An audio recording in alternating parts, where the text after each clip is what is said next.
of peace. Today, I would like to converse about another important pillar of the way to live according to Islam, and that is the act of fasting, abstaining from eating and drinking for a whole month from dawn to sunset. The Quran says, Bismillah ar-Rahman ar-Rahim, Ya ayyuha alladhina amanu, O you who believe, Kutiba alaykum siyam, siyam has been prescribed unto you, Kama kutiba ala alladhina min qablikum, exactly the same way it was prescribed to nations before you. And I was amazed about 12 years ago. We had a meeting with representatives of the Catholic faith in Los Angeles, where we shared together this act of fasting. And we explained to many of the representatives of the Archdiocese how we Muslims fast. And one of them said, this is exactly the way we used to fast a long time ago.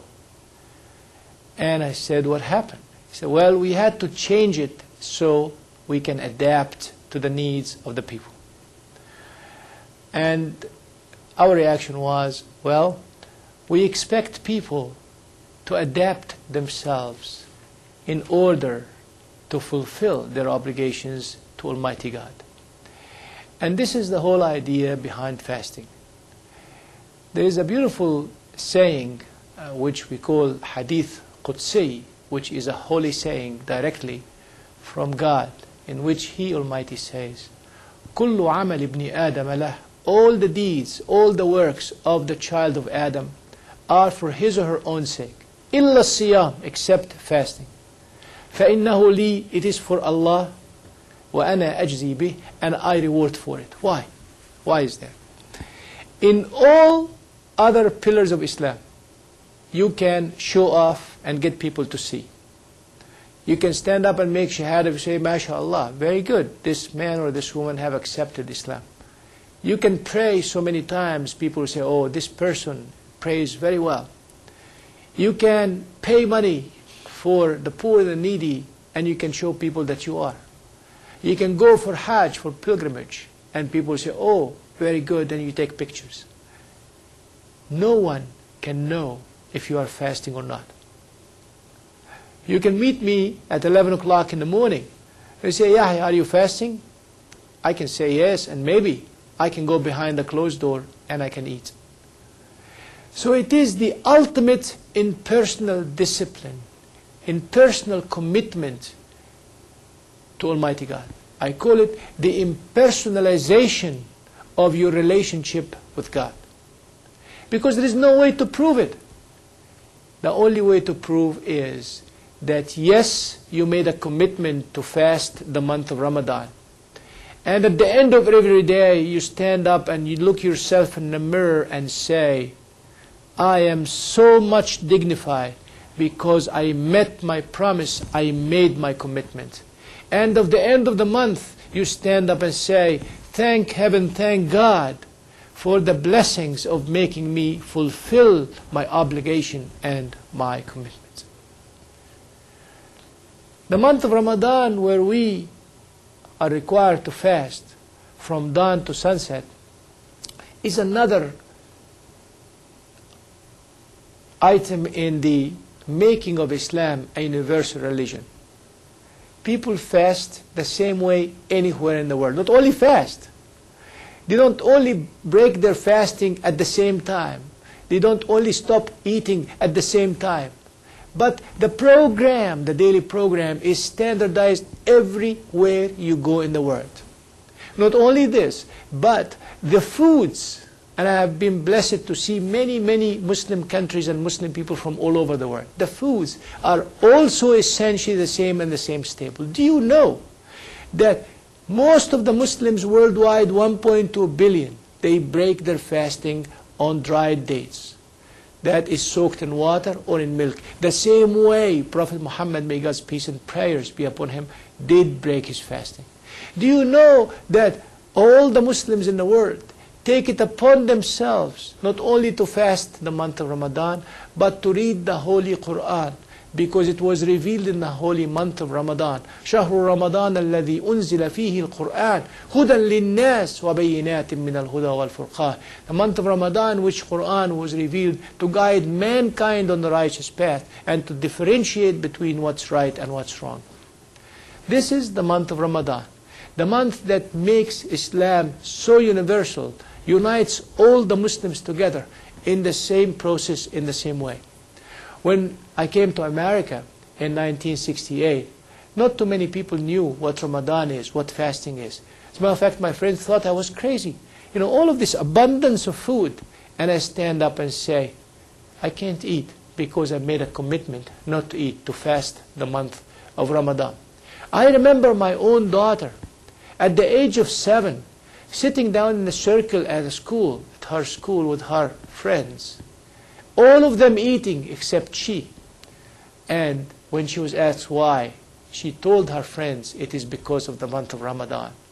This generation today is now getting ready to lead America. And their friends have been introduced to the month of Ramadan, to Islam. And God's willing, the future will be a much better future for Islam in the world, because this generation is a generation that has seen Islam at work, has seen the flesh and blood of those real believers in the oneness of Almighty Allah. The month of Ramadan is really a celebration of the anniversary of the Holy Quran. And our foreparents have done something very, very interesting. They have subdivided the Quran into 3 subsections or 3 paras. 30 paras. So, if you read one section of the Quran every night, at the end of the month of Ramadan, you will complete the Holy Quran. And every time read the Quran, you come up with a new perception that you haven't seen the previous time. It is the month of mercy. Mercy unto you by Almighty God, and mercy to others by you, by helping them, by feeding them. It is the month of giving out donation, helps, and alms, and zakah. It is the month of forgiveness. It's the month of love. It's the month of training yourself and your children. I remember when I trained our daughter, my wife and I trained our daughter, we trained her to fast first 2 hours, and then 4 hours, and then half a day, and then the full day. And that is gradualism that are much better than sudden changes. And I strongly suggest that you please train your children on fasting the month of Ramadan, teaching them the real meaning of fasting, the real meaning of commitment. It is the month of gifts from God to the Muslims. The Quran was revealed in the month of Ramadan. The night of power, the Quran was revealed. And also, the month of Ramadan has in it the first taste of victory, when the Muslims won over the unbelievers in the battle of Badr. Mecca was opened up in the month of Ramadan. Andalusia, Spain, was opened up by the Muslims in the month of Ramadan. And the first time in the modern history of the Arab world, the Arab armies won over those who took over the Palestinian lands in the Battle of Ramadan in 1973, when the Muslims crossed the Suez Canal, fasting the month of Ramadan, shouting Allahu Akbar, and by the blessings of God, we thank Almighty God for giving us our lands back and the beginning of a momentum that will liberate our land and set the record straight. We strongly recommend that in this month of Ramadan to please invite people to your homes, and better yet,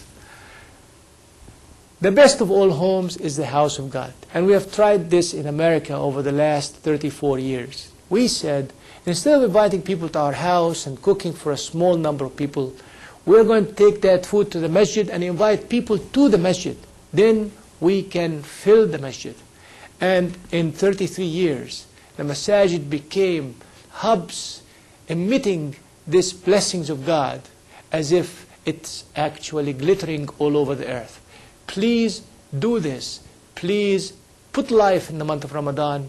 May God bless you. accept our prayers on our fasting, and reward you in whatever you do, as long as it is in the way of God. Thank you very much. Wassalamu alaikum wa rahmatullahi wa barakatuh. This is Yahia Abdurahman signing off.